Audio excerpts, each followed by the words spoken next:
Hello friends, how are you? Welcome in this channel.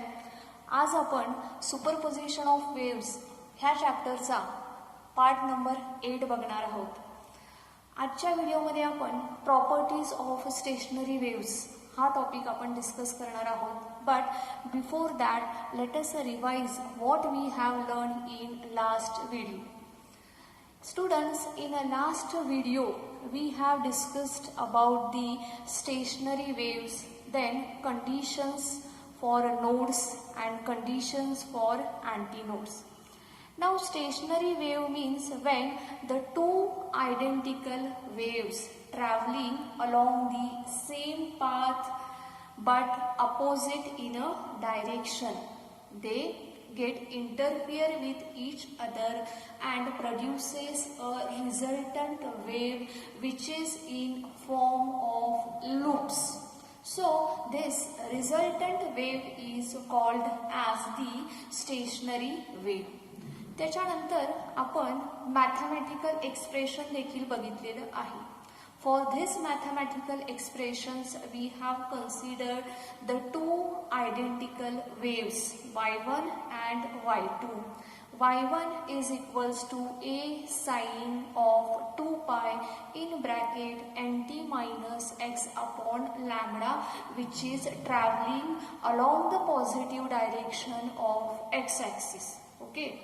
Now y2 is equals to a sine of 2 pi into nt plus x upon lambda, the wave which is traveling along the negative direction of x-axis. By the principle of superposition of waves, when these two waves get interfere with each other, they produces the resultant wave which is equals to y. Now this y is equals to y1 plus y2. हे mathematical equation solve करण्यासाठी आपण एक formula वापरला होता, sine C plus sine D which is equals to 2 sine of C plus D upon 2 into cos of C minus D upon 2. ह्या फॉर्म्युल्याचा वापर करून काही टर्म्स कॅन्सल होतील तर काही टर्म्स ॲडिशन होईल and we will get y is equals to 2a sine of 2 pi nt into cos of minus 2 pi x upon lambda. आता students ह्या ठिकाणी आपण अजून एक फॉर्म्युला वापरलेला आहे, तो म्हणजे cos of minus theta is equals to cos of theta. So ह्या फॉर्म्युल्याचा वापर करून आपल्याला इक्वेशन मिळेल y is equals to 2a sine of 2 pi nt into cos of 2 pi x upon lambda. ह्या ठिकाणी आपण रिझल्टंट अँप्लिट्यूड r कन्सिडर केलेली आहे which is equals to 2a cos of 2 pi x upon lambda. Resultant अँप्लिट्यूडची value जर का आपण put केली तर आपल्याला वेव्ह इक्वेशन मिळेल y is equals to r sine of 2 pi nt. But 2 pi n is equals to omega, so we will get y is equals to r sin omega t. That means the stationary wave performs the simple harmonic motion. ह्याच्यानंतर आपण conditions for nodes बघितलेले आहे. आता nodes means the point at which the amplitude is 0. So 2 जी आपण resultant amplitude consider केलेली आहे r is equals to 2a cos of 2 pi x upon lambda is equals to 0. That means cos of 2 pi x upon lambda is equals to 0. So cosच्या कोणत्या व्हॅल्यूसाठी आपल्याला cos of theta हा 0 मिळेल तर ज्या वेळेस cos of theta हा π/2 असेल, 3π/2 असेल, त्याच्यानंतर 5π/2 असेल, that means odd multiples of π/2 ह्याच्यासाठी cos of theta हा आपल्याला मिळणार आहे 0. त्याच्यावरून आपण डिस्प्लेसमेंट दॅट मीन्स एक्सची व्हॅल्यू देखील आपण काढलेली आहे. अशाच पद्धतीने आपण कंडिशन्स फॉर अँटीनोड्स देखील बघितलेलं आहे. Now antinode means the point at which the amplitude is maximum. Okay, so maximum amplitude that is plus minus 2a. So cos of 2 pi x upon lambda is equals to आपल्याला मिळेल plus minus 1. So कॉसच्या कोणत्या अँगलसाठी आपल्याला plus minus 1 मिळेल तर cos of 0 is equals to plus 1. cos of pi is equals to -1, cos of 2 pi is equals to 0, cos of 3 pi is equals to -1 and so on. ह्याच्यावरून आपण displacement that is एक्सची value find out केलेली होती. तर students, हा जो भाग आहे हा सर्व भाग आपण लास्ट व्हिडिओमध्ये बघितलेला आहे. आज आपल्याला बघायच्या आहेत प्रॉपर्टीज ऑफ स्टेशनरी वेव्स.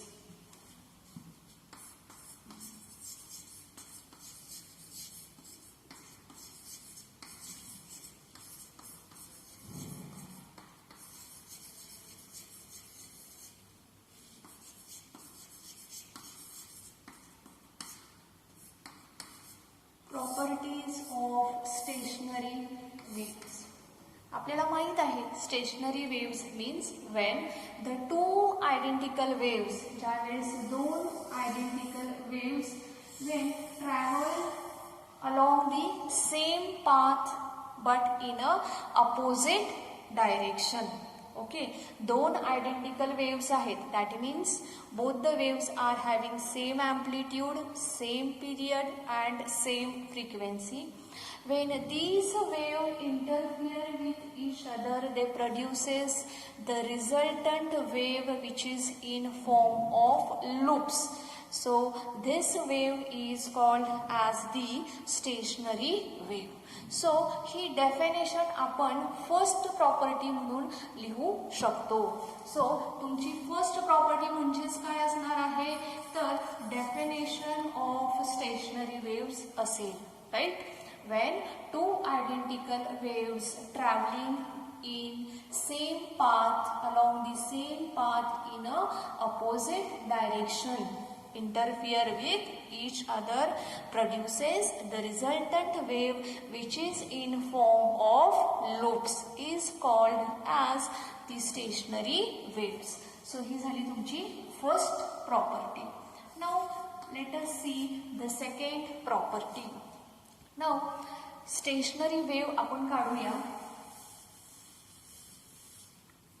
बघा, स्टेशनरी वेव्ह ही अशी असते. Right?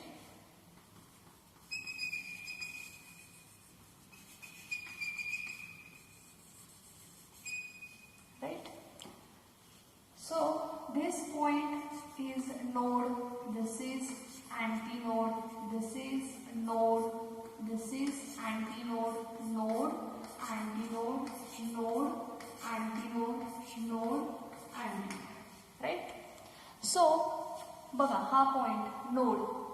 Right, the point at which the particle amplitude is 0. The point at which the amplitude of the particle is 0. असा पॉइंट की ज्या पॉइंटला पार्टिकलची कोणतीही मुवमेंट होत नाही, त्याचं डिस्प्लेसमेंट होत नाही, तो हलतच नाहीये पार्टिकल. सो त्या पॉइंटला आपण बोलणार आहोत नोड्स.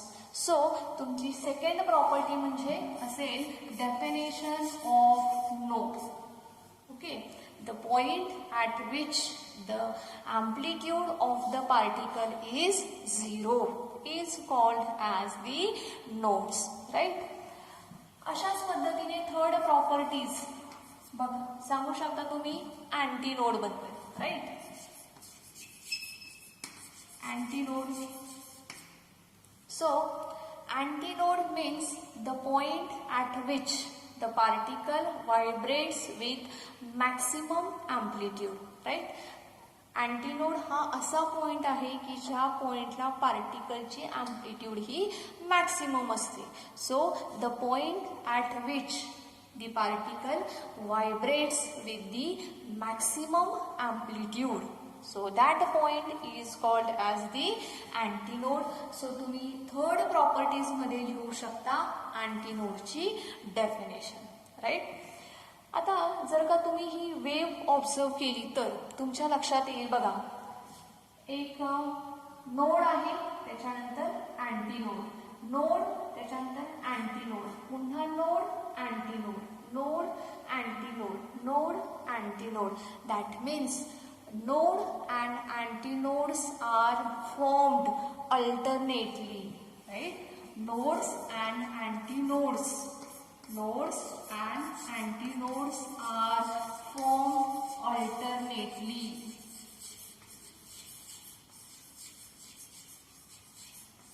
कशा पद्धतीने तयार होत आहे तर अल्टरनेटली तयार होत आहे, राईट.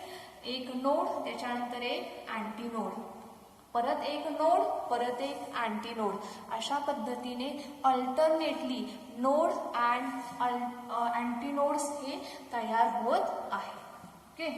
सो पुढची प्रॉपर्टी बघा, जर का तुम्ही ऑब्झर्व केलं तर particles when moves from node to antinode, त्यांची अँप्लिट्यूड बघा, ही अँप्लिट्यूड आहे पार्टिकलची, right.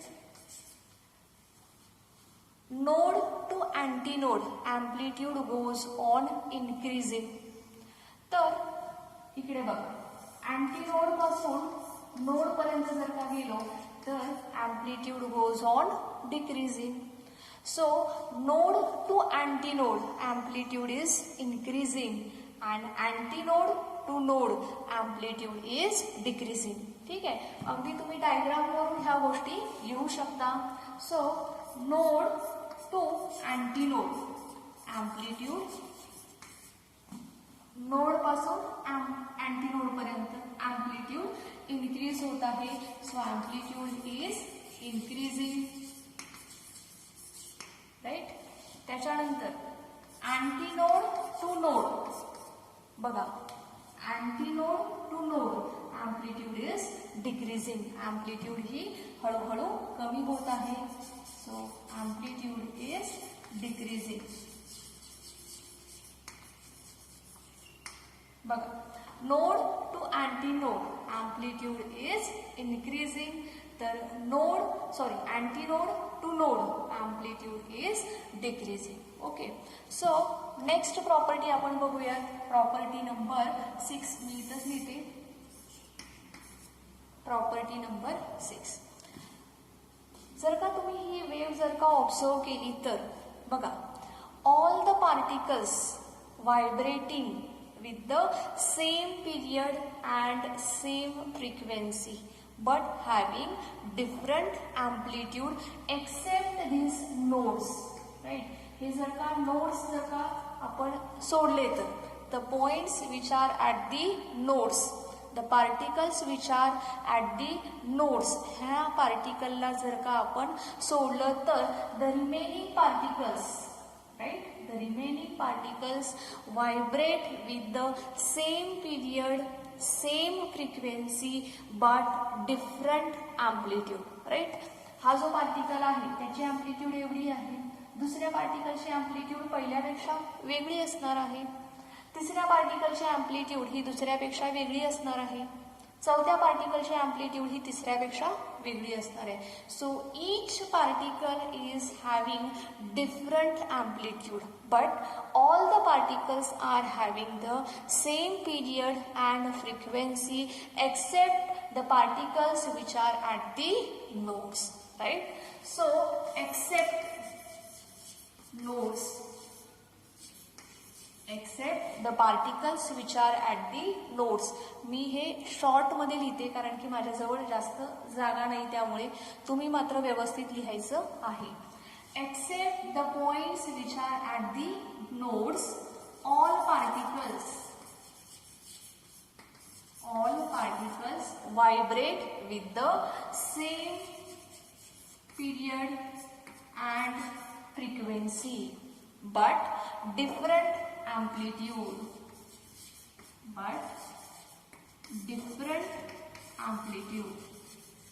right. So except the particles which are at the nodes, all the particles vibrate with the same time period, same frequency but different amplitude, right. So let us see the next property number 7. जर का तुम्ही ही wave observe केली तर this wave is produced in a bounded medium. ही जी wave आहे ही wave कशी तयार होते तर एका बाउंडेड मीडियममध्ये तयार होत आहे. फॉर एक्झाम्पल जर का आपण एखादा पाईप घेतला तर ह्या पाईपमध्ये ही वेव्ह तयार होते, परंतु पाईपच्या आतमध्ये जो एअर कॉलम आहे that is different from the outside. बाहेरच्यापेक्षा तो आतला एअर कॉलम हा वेगळा आहे. So that is a bounded medium. जर का तुम्ही दोरी घेतली, स्ट्रिंग घेतली आणि त्या दोरीला तुमच्या मैत्रिणीने एका बाजूला धरलेला आहे, दुसऱ्या बाजूला तुम्ही धरलेला आहे आणि ती हलवताय तुम्ही, so that is a stationery wave. So अशा पद्धतीने तुम्हाला ते दिसेल. But that is the bounded area. हा बाउंडेड एरिया आहे. So the wave is produced in the bounded medium.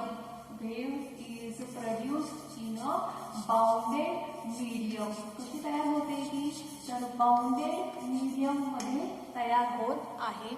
And as the wave is produced in the bounded medium, it is called as the standing wave. आणि म्हणून आपण तिला standing wave किंवा localised wave असं म्हणतो. Right, आपण तिला standing wave किंवा लोकलाइज्ड वेव्ह असं का म्हणतोय? Because it is produced in the bounded medium. Now as the wave is produced in the bounded medium, wave कशी तयार होते? बाउंडेड मीडियम मध्ये तयार होते. सो ती तेवढ्याच अंतरामध्ये ट्रॅव्हल होते आहे, त्याच्या पुढे ती जात नाहीये. So there is a no propagation of energy. कोणत्याही प्रकारची एनर्जी ट्रान्सफर होत नाहीये, प्रोपोगेशन होत नाहीये. So there is a no propagation of energy.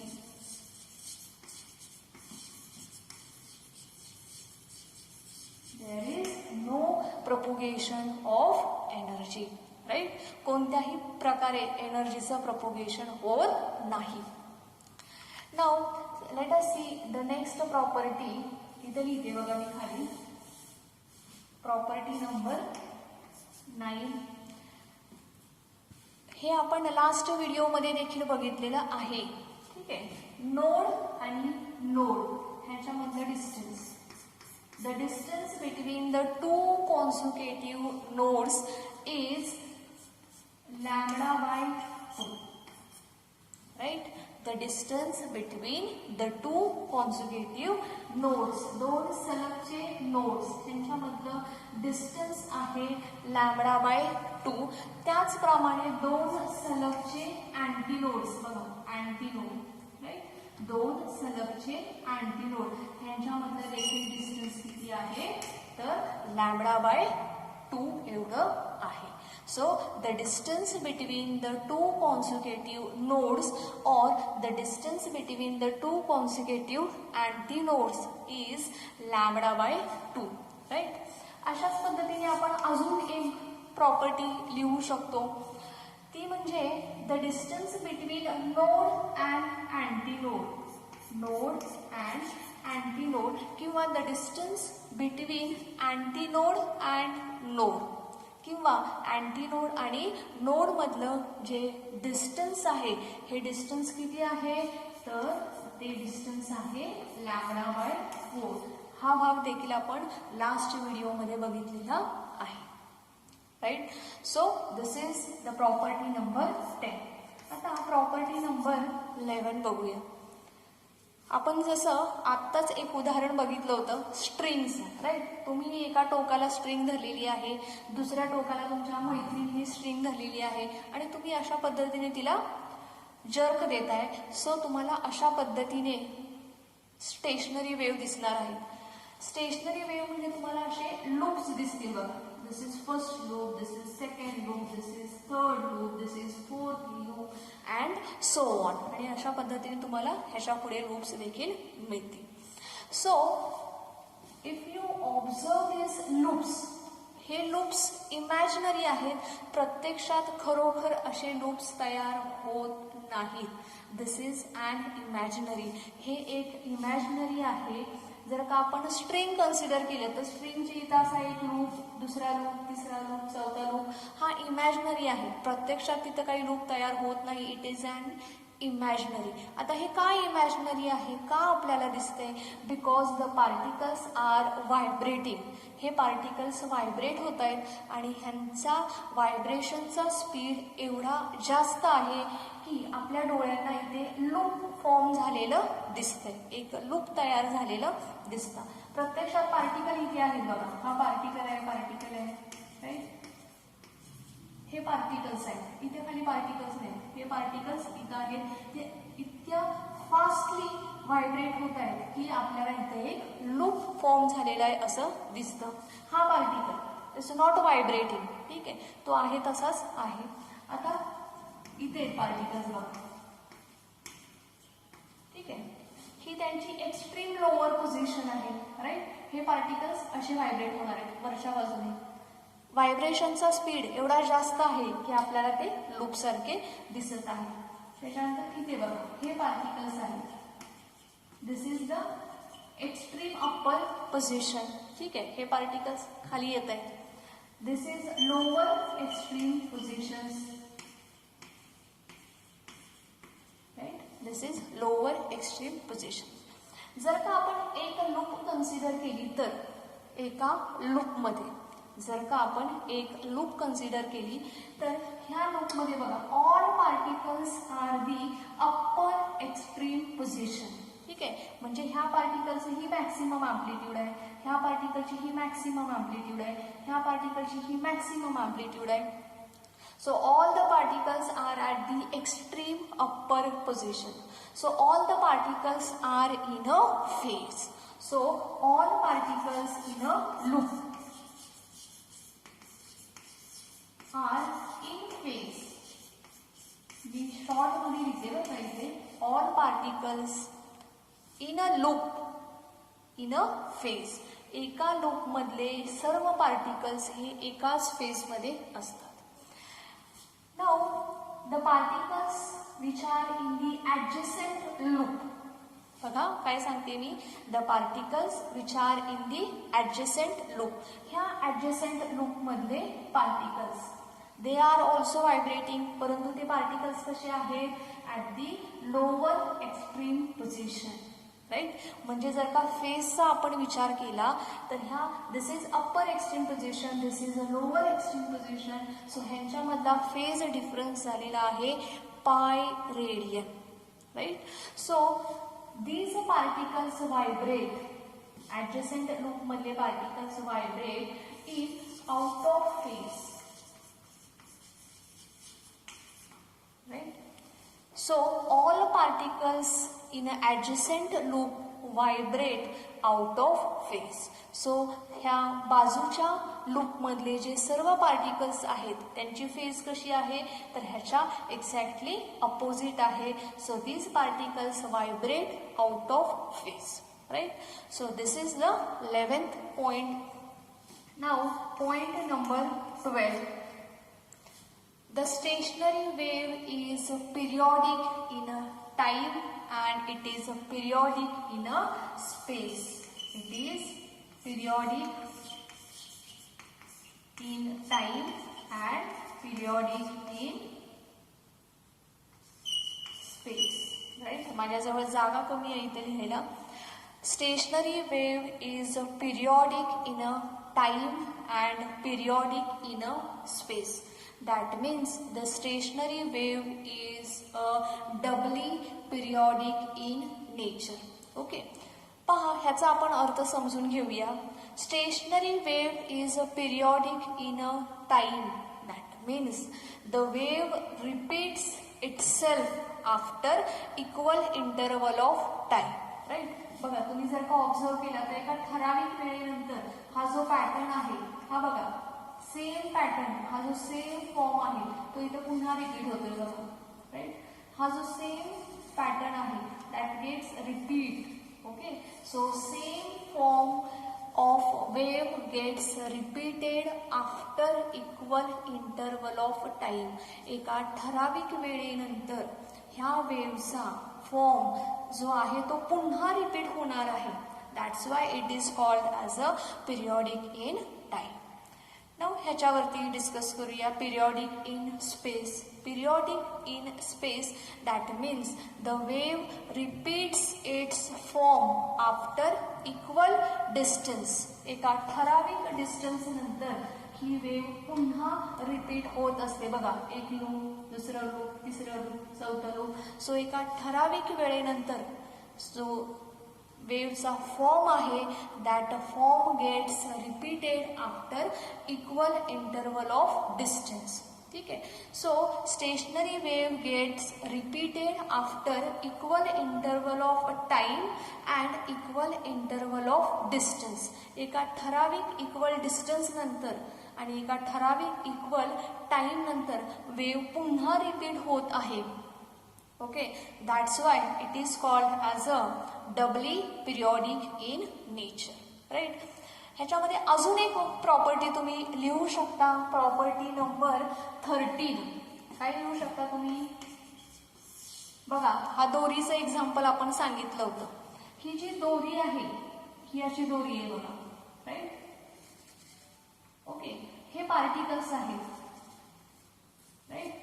So all these particles come simultaneously at the mean position. ही त्याची मीन पोझिशन आहे. So एकाच वेळेस हे पार्टिकल्स मीन पोझिशनला येत आहेत, एकाच वेळेस हे पार्टिकल्स मीन पोझिशनला येत आहेत, एकाच वेळेस हे पार्टिकल्स मीन पोझिशनला येत आहेत, त्याच वेळेस हे पार्टिकल्स देखील मीन पोझिशनला येत आहेत. So all the particles of the stationary waves comes simultaneously at the mean position.